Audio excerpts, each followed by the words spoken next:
a higher consciousness. Bring us to the calling and deep from within to keep us from falling. Oh, when let the message remain. Love is the only lasting land. And let ease away, bringing quality to every man. Come to the shelter from death to living. Don't stop believing, don't stop believing.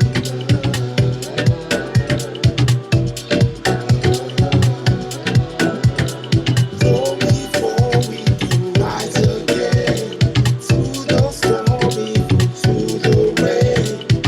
Stop people of the sun, remember who you are, remember we are one. Long before we can rise again, through the storm, even through the rain. Stop people of the sun, remember who you are, remember we are one. People of the stars, let your light your music die. People of the stars, let your light your music die. People of the stars, let your light your music die. People of the stars. Hello, everybody. I hope you're good today, and welcome. Thank you for tuning in. And this is the second edition of what I call the Bread for Soul Convos.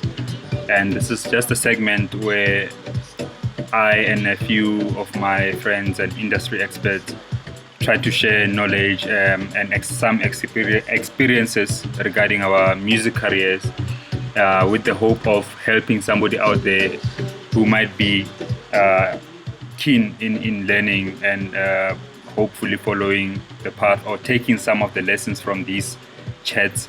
And today I'm speaking to Ralf GUM, who many producers would wish to have the kind of track record that he's had, the kind of catalog that he's built along the years, with 30 years in the game.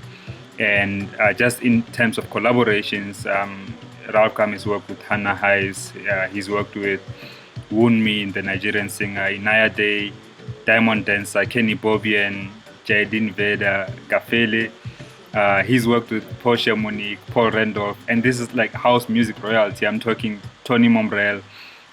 He's also worked with Ayanda Gia, the Nigerian Afrobeat singer Deleso Simi, legendary Robert Owens, the UK soul singer Omar.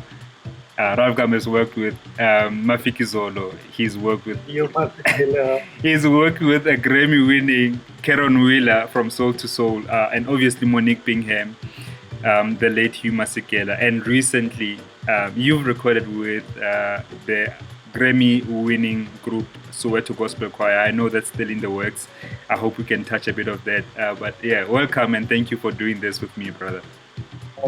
Thank you for having me, brother. It's a pleasure. Yeah. So I want to start with chatting about your early influences and early inspirations. How does I know Germany is probably the second biggest market in Europe, but where does the love for electronic music start, or just the love for music when you were growing up? That's a good question. I get that in every interview pretty much, and I can't give you a straight answer. I'm not coming from a musical family background, and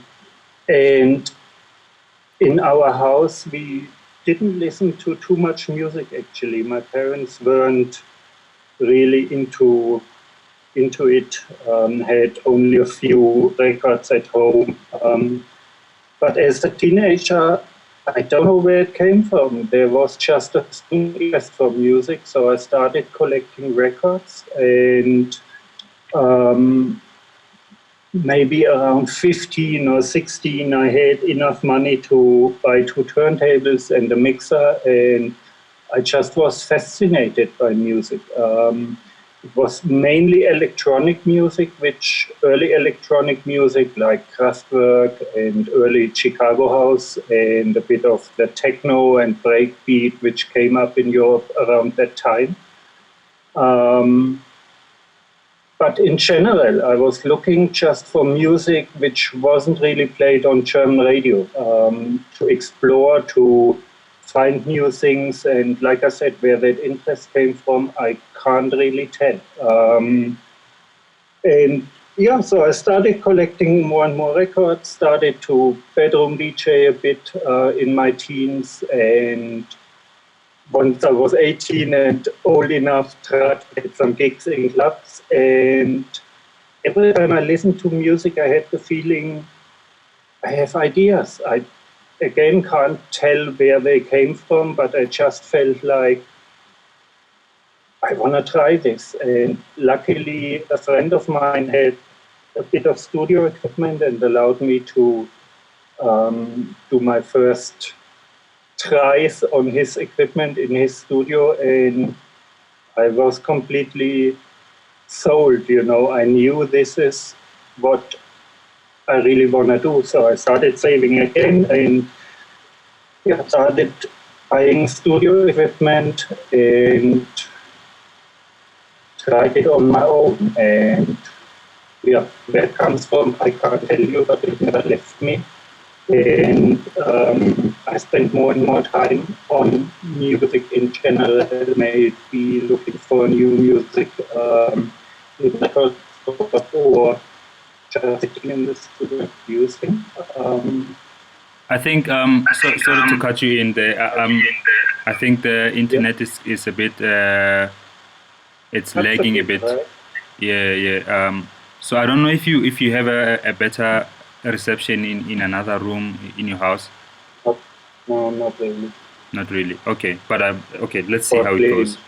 Let's see how it goes. Okay, but then when you not coming from a musical family, have you always had the support, especially in the beginning, from your family with regards to your career? Once you knew that you wanted to do it on a long-term basis. Not really. My parents didn't really understand. They thought it's a nice hobby to do some music, but it's definitely not a profession. And in the beginning, obviously, I didn't make enough money to make a living out of it too. So I produced or DJed next to my studies, and my parents were happy that I was still studying.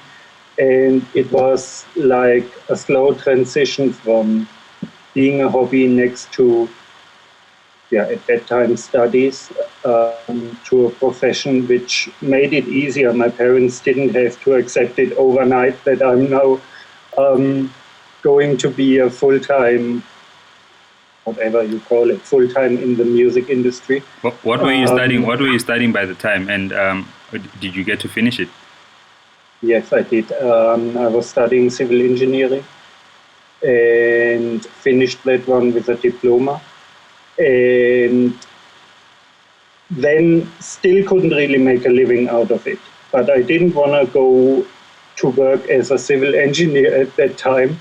So I started a second study just to gain time and find out if it would be possible to start with music. And I started a business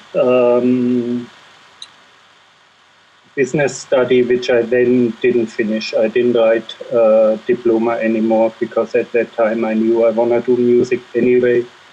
And I was too lazy to write another 100 pages about the topic, which didn't really interest me. So I didn't finish the second study anymore, but then ventured full-time into music. Cool. And then did you study anything formally in music? No, I never did. Now I have to say, I unfortunately at school even didn't like music as a topic. I don't know why, but what we needed to learn there at that time just didn't interest me. Now I regret it a bit. I would love to have more musical knowledge and theory at an earlier stage of my career, because it definitely helps if you have some formal education about the theory of what you do. So I'm self-taught with what I do, and along the way, learned the theory of notes and scores and music too. But it's nothing I studied, and like I said, I kind of regret it. Yeah, okay. I mean, I regret a bit too, because I had an opportunity to really, because in college we had a music course which was, integral in part of the diploma, but I just never took it seriously. I really wish I did. But I guess like you when you lose in something, you gain knowledge in something else. And with you and your production expertise, how long did it really, were you sure, how long did it take for you to really be sure that you wanted to do this music thing long term? Was it a point, or was it a phase of events that happened? Were you always sure that you wanted to do it, like, and you were doing it as a career now? Yes, I think from a certain point, I can't tell you the exact age, but maybe around mid of the 90s, when I was DJing a few years and producing 2, 3 years, I knew that I would like to do this every day. It was my thing. To have the security and to know that you can survive with it took long, and I still have days where I'm unsure. I think we are in a very challenging industry, where you never have a guarantee that it will go on. So during my career, sometimes I thought, okay, now I can be sure the next years will be a bit easier, because maybe I had a huge hit, or good sales, or a lot of bookings, but it always changes. And you never have that guarantee that you are able to do it forever, or that you are able to create enough income all the time. So I always knew it's what I want to do, but there are still days where I think, what if, I don't know, I don't come up with good ideas in the studio anymore? Or what if, I don't know, people don't dig my DJing anymore and I don't get bookings? So you never have the full security, I think, in our industry.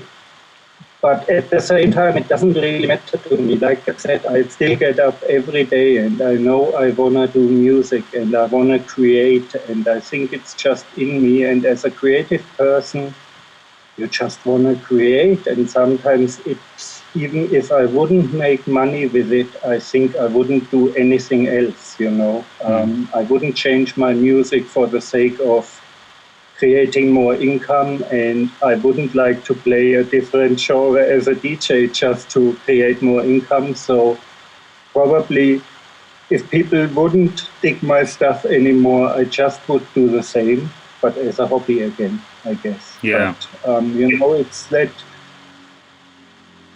it's that inner calling just to do music, which keeps on existing and keeps me going and doing what I do. Yeah, and there's an interview that you once did. I can't remember with which magazine, and they were asking you about the decline of sales in the music industry, and I think in your answer you mentioned something along the lines of, you think that as the time goes, more and more, like the trend will become like producers will do music more as a hobby. You will find more hobbyists as opposed to finding people who would really invest a lot of money in the music, spending a lot of money in the creation of music. Sales have been down, whether it's digitally or physical sales. They're not what they used to be. But you continue to spend a considerable amount of money in the creation of the music that you make, whether it's recording live strings or recording a live xylophone, which are instruments that people hardly record in our field of music, and you still continue to invest this amount of money and effort in creating the music.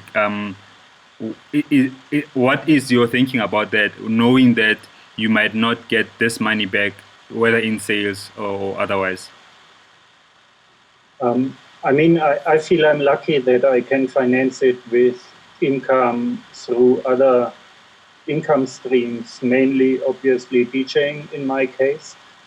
The thinking behind it is quite simple. I think there's enough music out there.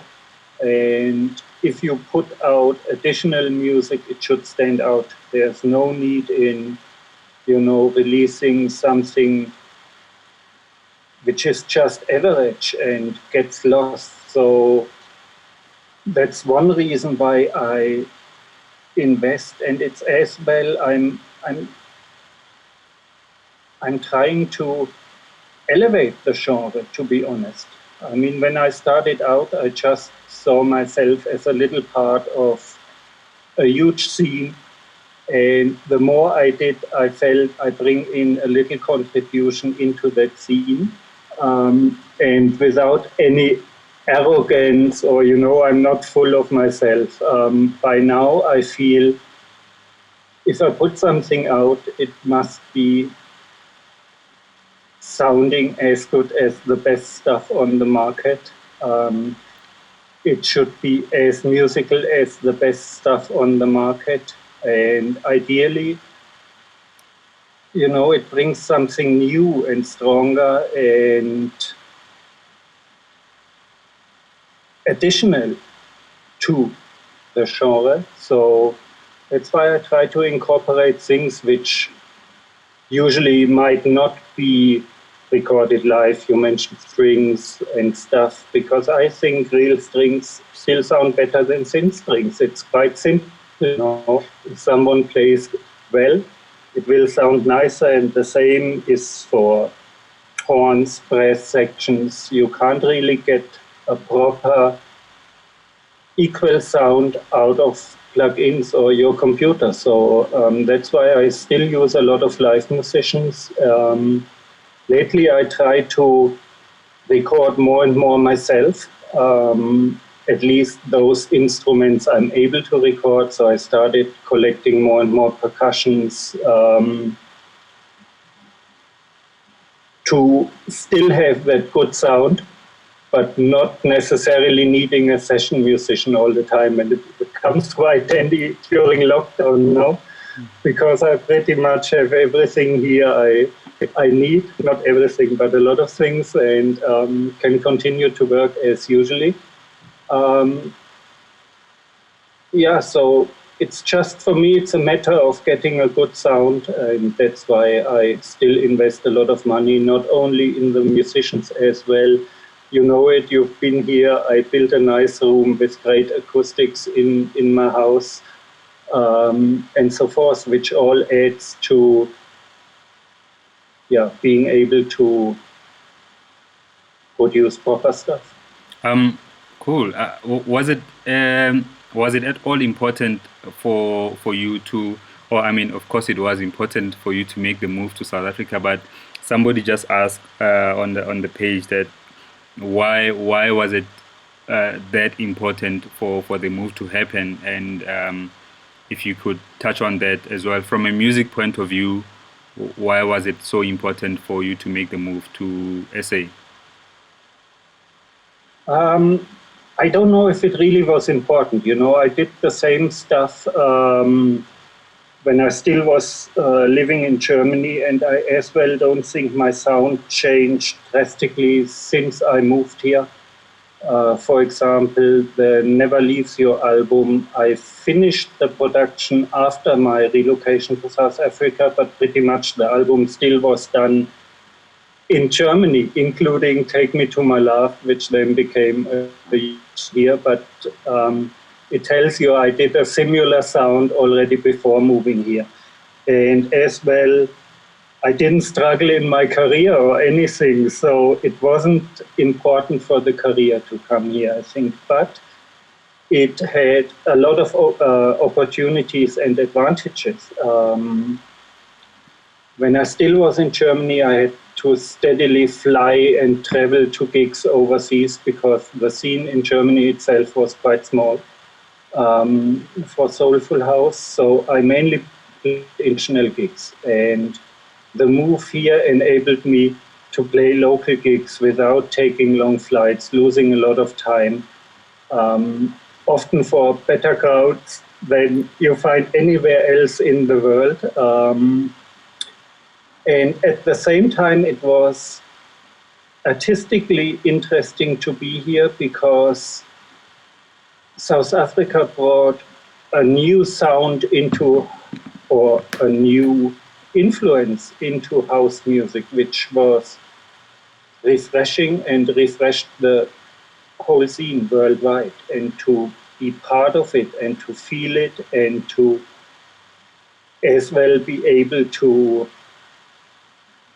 kind of influence it because I'm here was highly interesting in an artistic way because something new, something fresh, something exciting was happening here.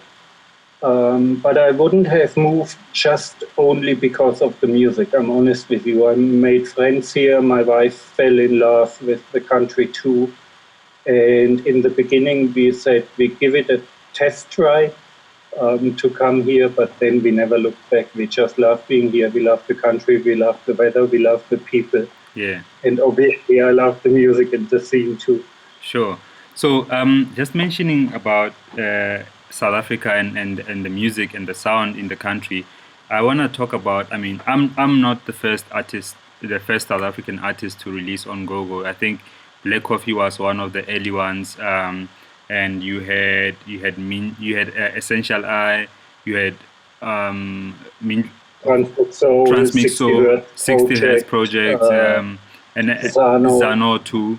And but that was quite a good touch, and I think it opened ways for those artists and me, to be received internationally, because by then Gogo had already built a name for its quality and its consistency, and the music was able to be exported like that.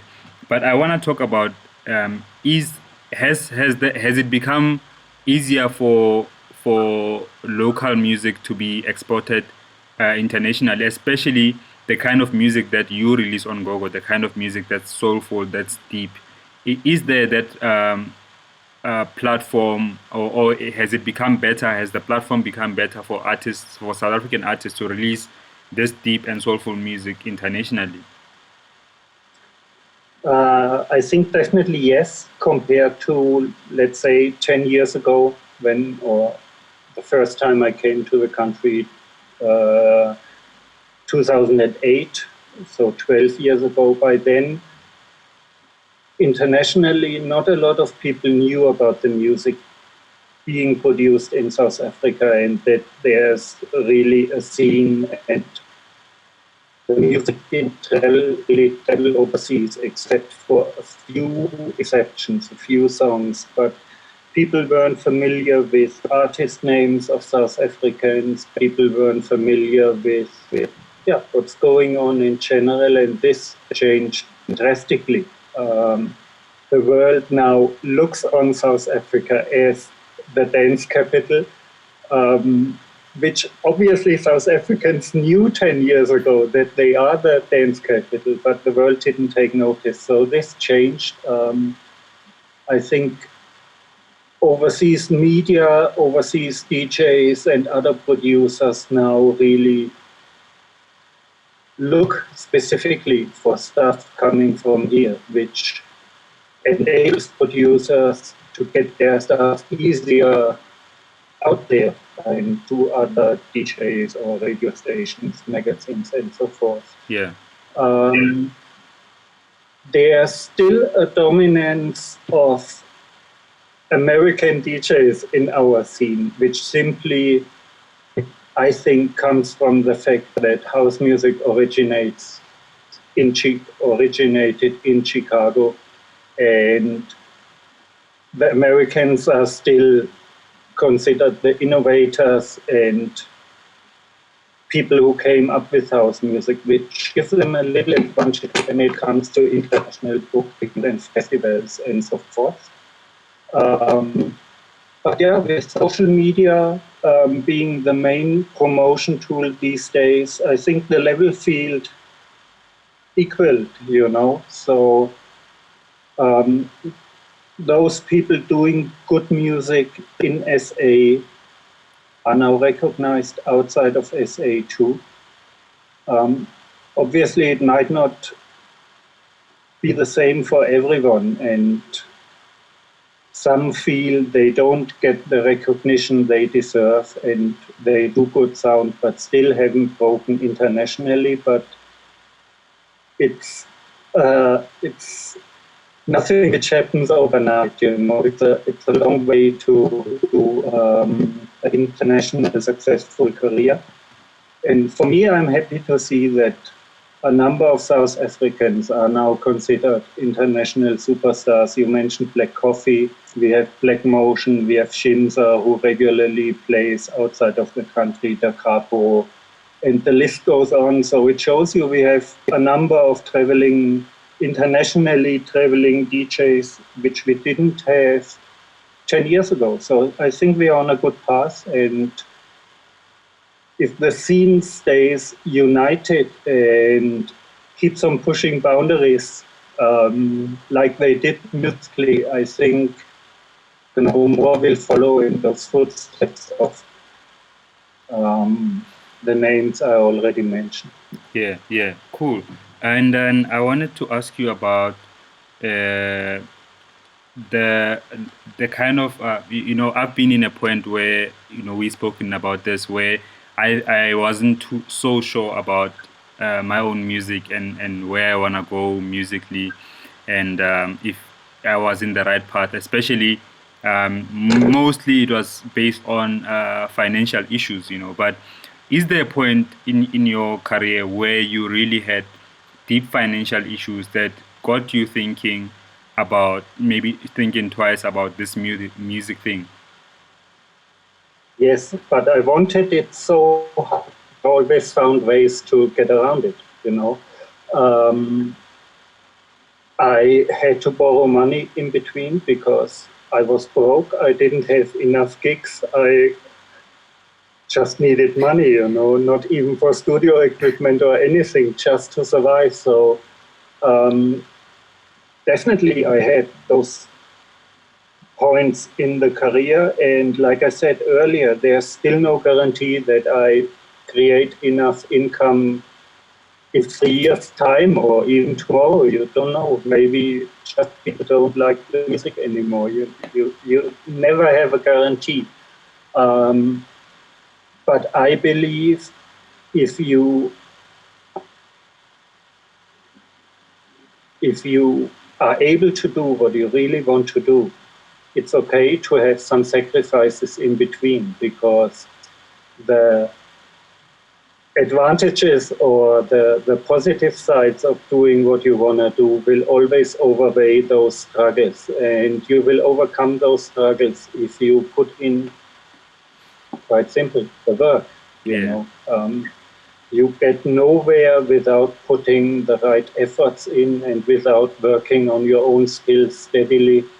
The learning process of getting better or simply knowing more about music, it will never stop. So I think it's just important to keep on, and it's a personal decision if it's worth for you to do so. I'm pretty sure I would have had other options in my life to make more money in a much easier way. Just going to work as a civil engineer, they are paid well. After my studies, would have guaranteed, a regular good income.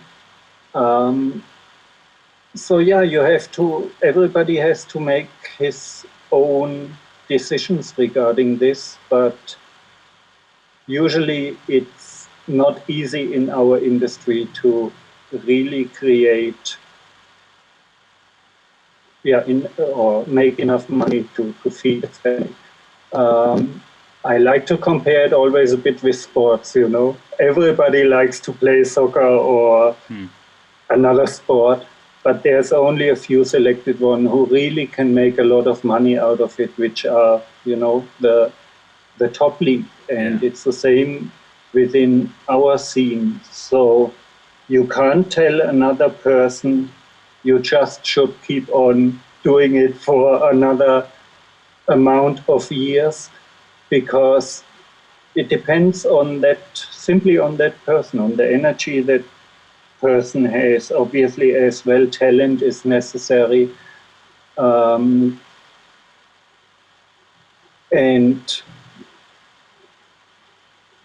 yeah, I see a lot of people coming to the point where it gets tough financially, and then, you know, a lot of people tend to leave the scene, which is okay, because not everyone can be a DJ and producer anyway. But yeah, the energy, keep going. If you really want it, at some point it will work out. Yeah, cool. Before I get to an artistic question, I just saw a message on the Facebook Live. Somebody's asking, while we are talking about gogo artists, what happened to raw artistic soul? Yeah, my friend Phil,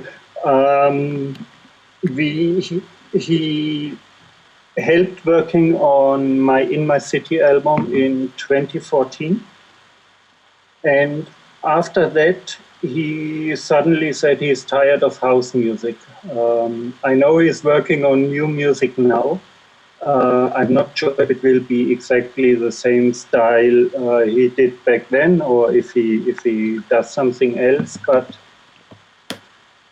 he simply, I think he was a bit tired of doing what we do. And in addition, it was the same reason I just mentioned, money. He's not a DJ, he's a producer only. And at some point, he realized that with doing house music, there's hardly any income.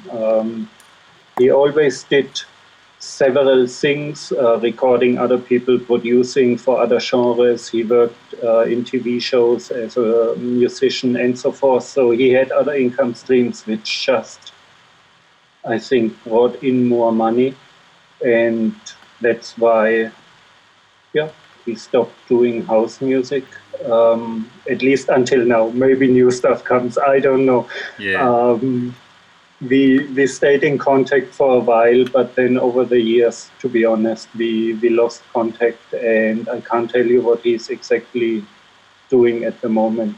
Yeah. That he's doing music, I only saw it on social media. Yeah. I hope he comes back, because, I mean, his stuff always was dope, and it enriched the scene, you know. I think he really managed to bring new influences and new styles and new ideas into it. So yeah, I hope he comes back. Cool. And I want to ask you about, so while you are working, and some of your songs have become super hits in South Africa, but just want to get to, if I could say, the biggest one with Monique Bingham, Take Me to My Love. So that song becomes big, and it's so well received, not only in South Africa but globally as well. It becomes this massive songs, and you are starting to gig a lot. You're starting to gig more often in South Africa and playing these bigger festivals again in South Africa. But I want to ask you, from an artistic point of view, how do you come back from a song like that, and does it affect you artistically, mentally, now that you're starting to make new music? Do you try to replicate what you did with Take Me to My Love, And do you have the pressure to replicate what you did with it? Did you have the pressure? Let me ask it like that. Yes and no. I can't give a straight answer. I never felt like I should replicate any of my songs.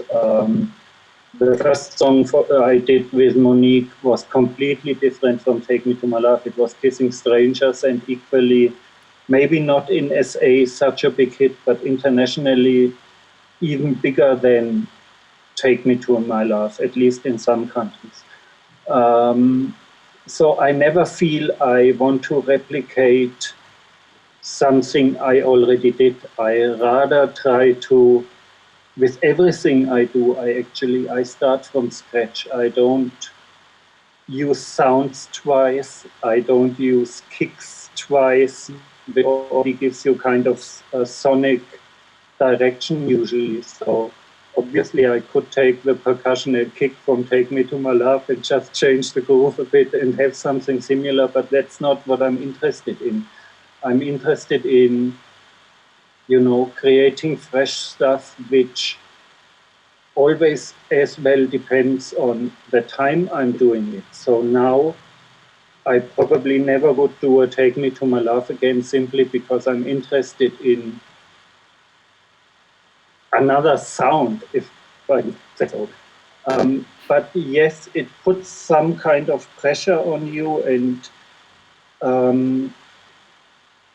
if you have something successful, obviously you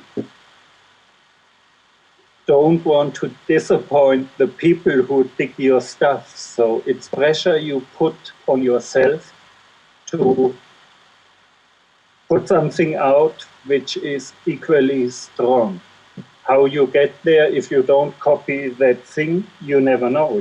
That's part of the creation process. But yeah, having, let's say after the Never Leaves You album, 2012, which contained Take Me to My Love, and which we put in South Africa, I felt like I need another really strong album. And for the first time in my career, I had a bit of the feeling it shouldn't take too long.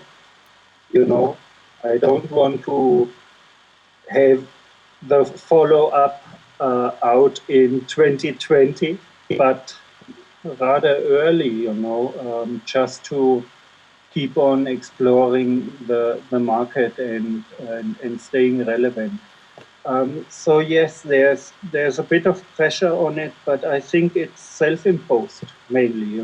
Nobody forces me to come up with another hit. Nobody forces me to do another album, and nobody will say, or some people probably will say, but your 2012 album was better. You will always get this once you had a big song. People will always kind of compare it and say, yeah, but Take Me to My Love was dope, and now you do Claudette with Monique, and I don't feel it.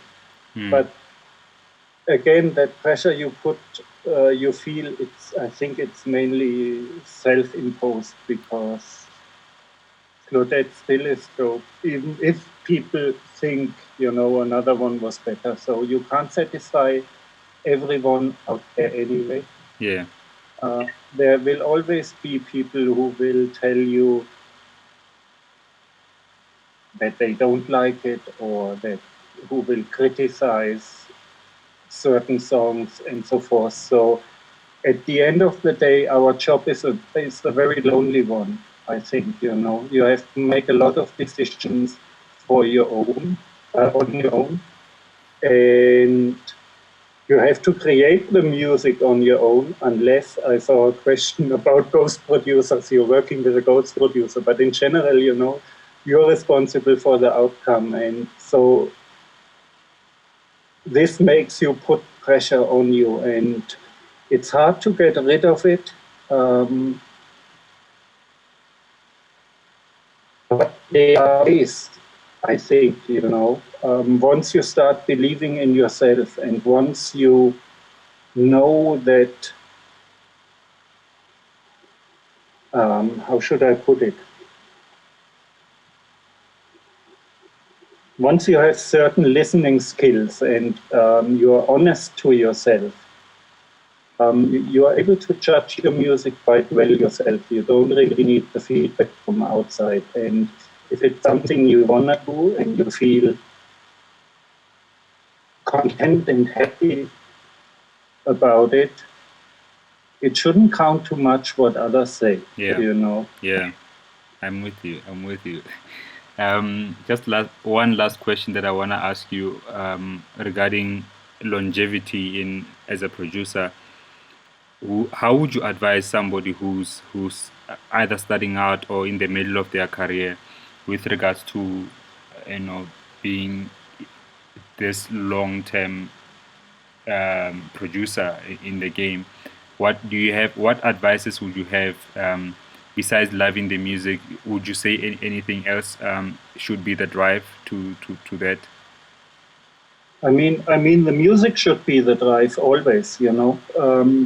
Usually I get up and the first thing I want to do is turn on the studio just because that's it has a magic attraction on me, kind of, except for maybe 2 or 3 days a month where I don't feel like doing music. I'm working all the time just because it attracts me.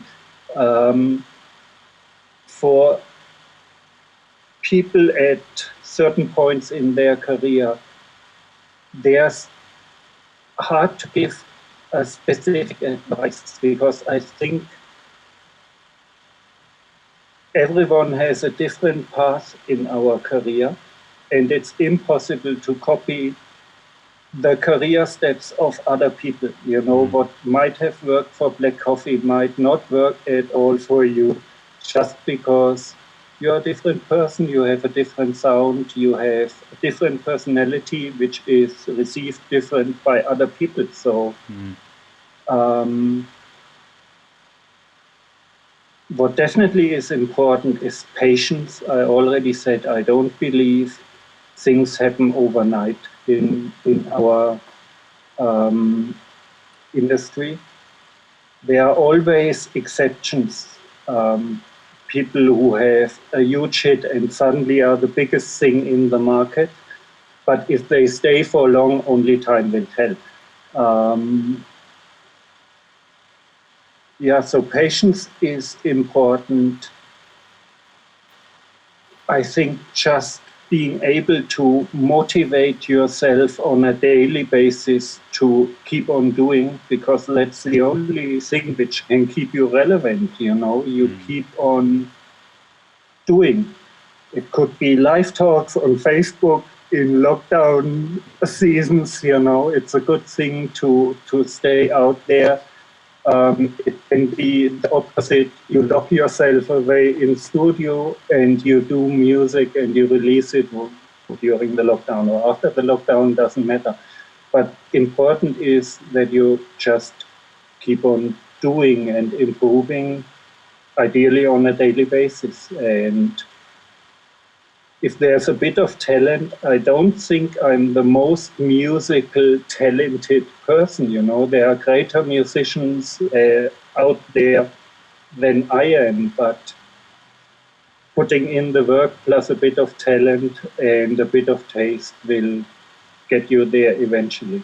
So it's a game of patience. Sure. Man, thank you so much. I think you shared a lot.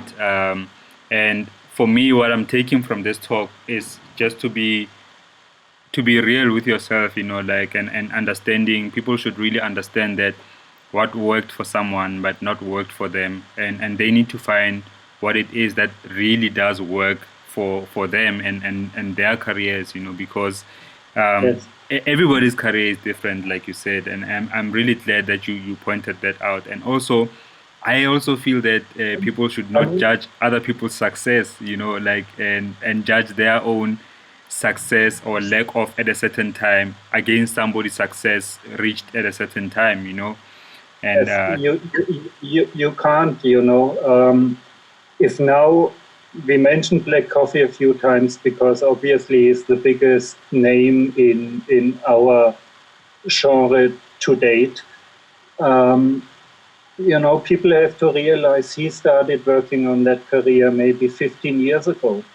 When I came here 12 years ago, I remember on the first gig I ever played in the country, he played after me, but he already was an established, well-known DJ in the country. So it took many, many years for him to get there. And obviously he built a great team around him, which is something we haven't touched on. It can help too, but again, it's a question of your personality. If you want to lead a team and or be part of a team, or if you prefer to work on your own.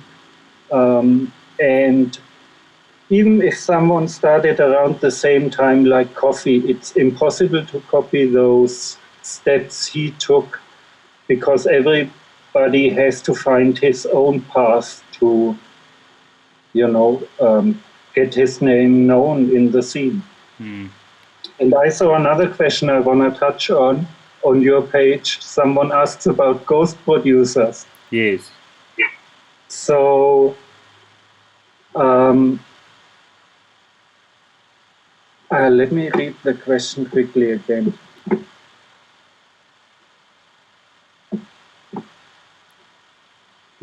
No, I don't find it.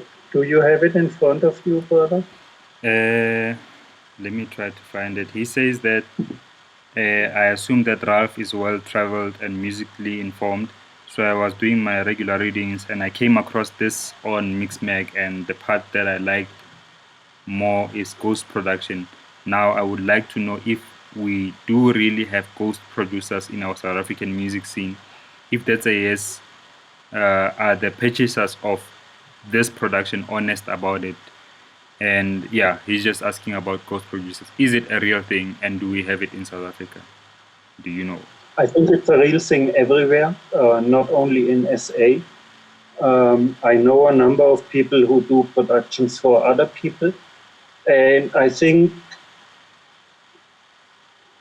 if that person is honest about it, there's nothing wrong with it, And it's as well the question, when do you become a ghost producer of someone? Is it already if you help him to, I don't know, just get the mix right or record certain instruments for a person, or is a ghost producer only a producer when he does the full production? There are so many levels of, or so many different things to do within a production that I think most of us have help for certain things. I still don't record 100% of the stuff I use in my room. So once another person records, I don't know, a guitar or whatever, for me, is he already producer and ghost producer? But I know you can buy finished productions or beats from certain people and release them under your name. I think there's nothing wrong with it. It takes as long as the business side is taken care of, so that the producer really gets his share, gets his mentioning in the credits, and I think all good, all sides have some kind of profit out of it. The producer gets paid, the DJ has a song out, might get more gigs, so there's nothing wrong about it. Again, it's personal decision if you want it, Yeah. I would kind of feel bad to go out to a radio station and praise the creation of a certain song which I haven't created. It would feel a bit weird for me, but if you're okay with that, or if you say I produced this with X and Y, why not? Yeah, sure. Okay, just one last question I saw on the page. Somebody's asking, what do you think of Amapiano? And yeah, what's your take on it?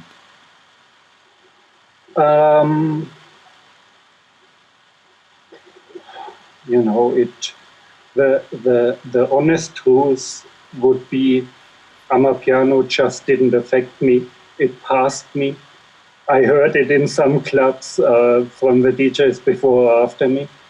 And that's pretty much it. It never managed to really interest me that I would get deeper in it and research it. But there's nothing wrong with it. It refreshed our club culture in the country. It made people dance. So it's all good. I'm happy that that style came and replaced some other styles which were played before, which were harder. So it went into the right direction. I sometimes, personally, for me, music and meaningful lyrics are lacking in most of the content. Um, but that's a very personal choice, you know. Except for this, I can't say much about it, you know. Sure. It didn't change my style. It didn't change my thinking of music. I think most of the elements contained in it were actually nothing really new. There were beats sounding like Amapiano before Amapiano, and there were instrumentations sounding like Amapiano before Amapiano. And it's just some people took all those things, put them together, and created a new style, not really a new style even, I think, a new hype out of it. And it's good because, like I said, it refreshed club culture, and it as well made producers and DJs who play a different genre work harder again, because now we had to compete with something new, you know, and we had to show that house music, soulful house music or deep house is still there. So it was kind of a wake-up call for people who do this and thought it will always stay the same. So I think it was good that it came. Musically, it doesn't really interest me. That's it. Yeah, cool. No, thank you for that. I personally think that what I really like about it is the, like you said, compared to the harder sound that was played in the clubs before, it's much more softer, and it's not too far in terms of energy from soulful house music, you know. And Not at all. Yeah. Yes, and I like the grooves on a lot of songs actually. Yeah. It's just that I miss a good soulful singer on top of it and some more harmony changes maybe. Yeah. But yeah, there's absolutely nothing wrong with it. And that could happen, you know, like somebody out there could suddenly get like a very soulful singer who writes well on an Amapiano song, and it changes kind of the whole scope of things. So I'm never quick to judge other people's creations, in a negative way. You shouldn't, and I'm just waiting for that moment. And to be honest, I'm surprised that some of our soulful singers sing on a Amapiano track, but don't write that same nice lyrics and melodies they would sing on a I don't know, soulful or R&B song or whatever. So it's just a matter of time until we get obviously some well-written Amapiano songs too. But it's just a general observation. You know, there might already be those songs, and I don't even know because I live in my small bubble here. But yeah, cool. It is. It is. No, cool, brother. Thank you so much for chatting, and I'll catch up with you soon. I know that you're working on a lot of stuff. You've got you just released a song with Joseph Jr.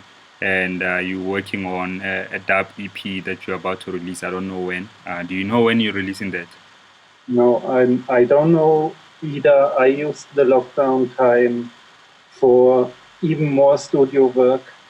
Yesterday was the only day I wasn't working in studio since lockdown. So 27 days I was working like crazy on different projects, new collaborations with singers I haven't worked with yet, the dub EP you mentioned.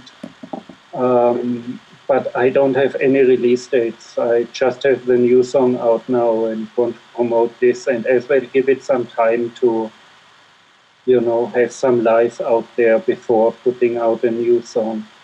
But yeah, a lot of stuff, different stuff in the making. which all will be released as single or EP projects this year, and maybe next year I start on a new album, but I haven't decided yet. Cool.